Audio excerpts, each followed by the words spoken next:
Wrath, Aeon of Ruin is the latest hot as hell modern retro style shooter revival thing to hit store shelves, I guess. They're digital, notice shelves. Developed by Killpixel and published by 3D Realms, it's soaked in juicy action and some brilliant fucking aesthetics. It's like if steampunk were actually cool and also had a more grimdark approach. I love it, it's perfect. But I'm not here to talk about aesthetics or even its shooting. Those are both good and solid, and there's not a lot more to be said about them. Instead, I want to talk about the save system. In Wrath, you collect artifacts, expendable items that, with the exception of the save relic, give you time-limited power-ups that you can activate whenever, as long as one's in your inventory. One has you trading in a big chunk of health for temporary invincibility, one restores your health as you get kills, and another one lets you breathe underwater. But one of them, at least out of the ones we have so far, is very different. A split skull with a white light gleaming from the middle. This is your save point. Use it whenever you want, even mid-air, and your game will be saved. When you die, you get a choice between going to your last relic save point, to a shrine, which is basically just a pass-through checkpoint, or starting the level over. On paper, the skulls seem like they work exactly like a normal old pause the game and save in the menu style system, but in practice, they end up being quite a bit different.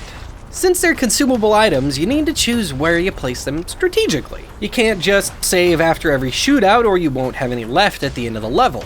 You can't pause the game while you're getting ready to use them either. Time only slows down while you're equipping the relics, not totally comes to a stop. So they all have this heightened level of physicality. There's weight both in the act of using and in the nature of the decision of using one. They exist in the same space as everything else, which is pretty standard for power-ups in and of themselves, and pretty much any actual save point in the more traditional sense is very much grounded in the world of the game.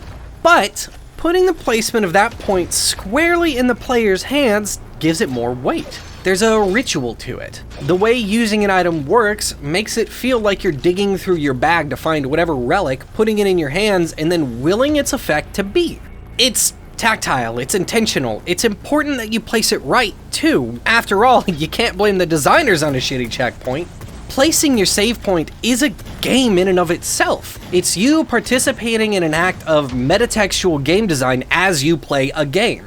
Do you trust your judgment? Do you think this is a good place? You're gonna second guess yourself every time you use one until you're familiar with the level. Should I wait until after the next encounter?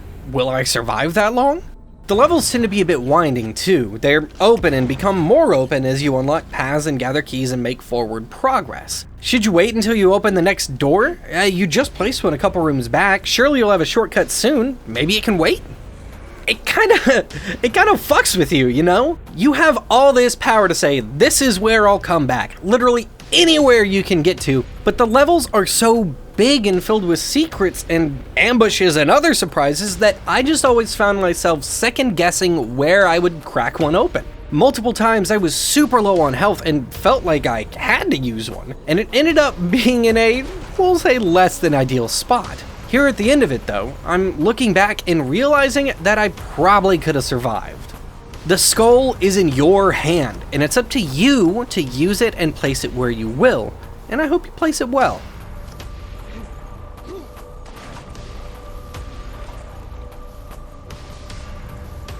Hey everyone, thanks for watching. Save systems in games are something we don't think about a lot unless something hot and new comes along, and I think Wrath has given us something to think about. I'd like to give a big thank you to our patrons, so shouts out to David Snodder, Mark B. Writing, Puking Goombas, Steve Z, and Storm Hughes. Your support means a whole shitload, and it continues to help us grow. If you'd like to learn about the benefits of being a Patreon supporter, head on over to patreon.com/indiebytesyt to learn about our goals and rewards. That's all for now. I'll see you next time. Bye!